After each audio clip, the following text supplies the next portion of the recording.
আসসালামু আলাইকুম। মীর মোস্তফা কামাল বলতেছিলাম।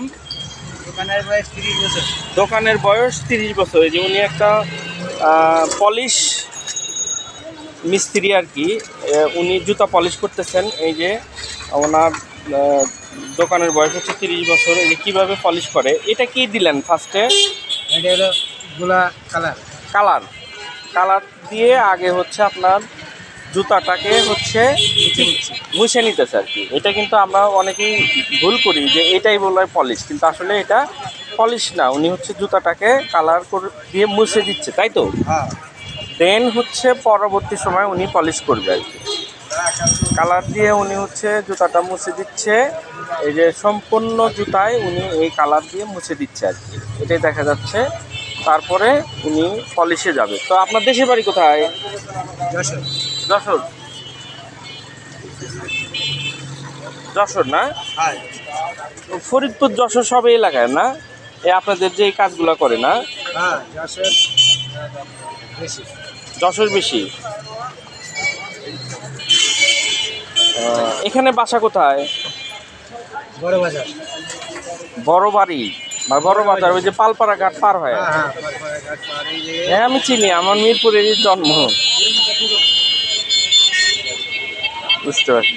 তো কেমন আছেন সবাই? আশা করি ভালো আছেন। এই যে আমি একটা মানে ক্ষুদ্র শিল্প, এটাকে আমি সবসময় শিল্প বলি। এই যে ওনাদের যে ক্ষুদ্র শিল্পের এই নানান ওনার উপাদান এখানে উনি সকাল থেকে কয়টা পর্যন্ত থাকেন? কাজ লেগে গেলে 10টা পর্যন্ত। যদি কাজ ভালো হয় 10টা। এখন তো ঈদের সময় ভালো কাজ হওয়ার কথা। ঈদের সময় কাজ ভালো আর কথা, কাজ তো হচ্ছে না। হচ্ছে না না, মানুষের হাতে টাকা পয়সা নাই। মানুষের বর্তমান হ্যাঁ, প্রত্যেকটা আমি দেখেছি যে জুতার যে এই কারিগরগুলা, এটা প্রত্যেকটা মোড়ের কোনায় কোনায় বসে। এই যে এই কোনা, ওই যে ওই কোনা, বিভিন্ন কোনায় কোনায় বসে। এটা কোনা বসার কারণ কি? এখানে সামনে বাজার, হ্যাঁ এইখানে মসজিদ। হ্যাঁ। মসজিদে যত লোক আছে, হুম। টুকটাক কাজ, বাসারও কাজ হলেও সব এখানে নিয়ে আসে। এখানে নিয়ে আসে। আপনি কি মনে আছে এই বিল্ডিং এর কোনায় হিজবুল্লাহ ছিল, কাবাব ঘর? সে বহুত আগে। হ্যাঁ, সে অনেক আগে, 99-2000 সালের ঘটনা। মনে আছে? আমি এসব জায়গায় সব চড়া দেখেছি। এই চড়া দেখছেন এখান দিয়ে? এখানে এখানে মসজিদের সামনে চড় ছিল, এখানে নারকেল গাছ ছিল। সর্বনাশ। উনি 30 বছর আগে এখানে মসজিদের সামনে চড়া দেখছেন। এই বিল্ডিংটা শুধু গাথা ছিল।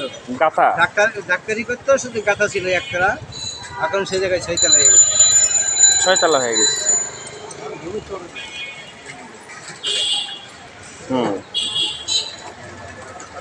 মানে তাহলে আপনার এই মিরপুরে অনেক ইতিহাস। এই রাস্তাও তো দেখেন নাই আপনি, ছোট রাস্তা ছিল। হ্যাঁ, এখানে ছোট রাস্তা ছিল না। এই যে এটা কি দিলেন? এটা কালি। কালি। এটাই এলো কালি। হ্যাঁ হ্যাঁ। এটা দিয়েই পালিশ হবে বিরাস। হুম আগে মেরে নিচ্ছি। হুম। এটা হচ্ছে মেইন কালি। এটা হচ্ছে যে ডায়মন্ড কোম্পানির মনে হয় না? ডায়মন্ড ব্ল্যাক যে কালি, এগুলো কোথা থেকে আনেন? আমরা বাগবাড়ি থেকে হ্যাঁ, বাগবাড়ি, বড় বাজার, বাগবাড়ি। ওইখানে বড় বড় দোকান আছে। ওইখানে সব পাইকারি আছে।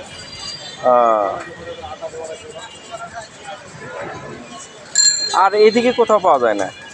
না, এখানে যা পাওয়া যায় এসব খালি ওই লিকুইড পাওয়া যায়।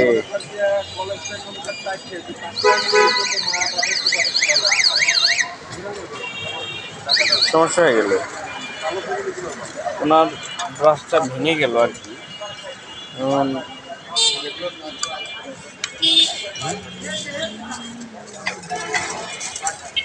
এই যে উনি, এটা হচ্ছে ওনার গোডাউন।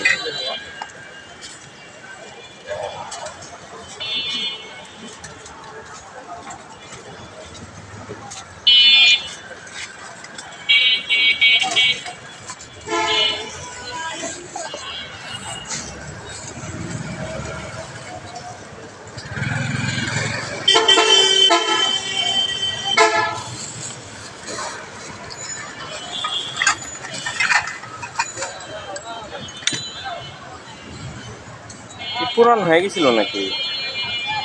গ্যাসটা তো একেবারে খারাপ না, তারপরে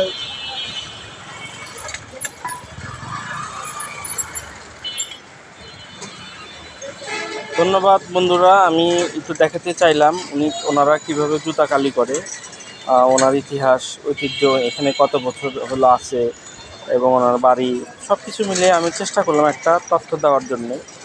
এবং কি কাজ কাজ করার কয় টাকা নিবে মজুরি, এই সব কিছু আমি একটা তথ্য দেওয়ার চেষ্টা করলাম। ধন্যবাদ। আমার স্বপ্ন ফেসবুক পেজ ফার্মাসিস্ট কৃষক চ্যানেলের পক্ষ থেকে জানাই আন্তরিক অভিনন্দন এবং শুভেচ্ছা। আশা করি আপনারা সবাই আমার পাশে থাকবেন, আমাকে দোয়া করবেন, ভালোবাসা দিবেন, এই কামনাই রইল আপনাদের কাছে। তো ভালো থাকবেন। আসসালামু আলাইকুম।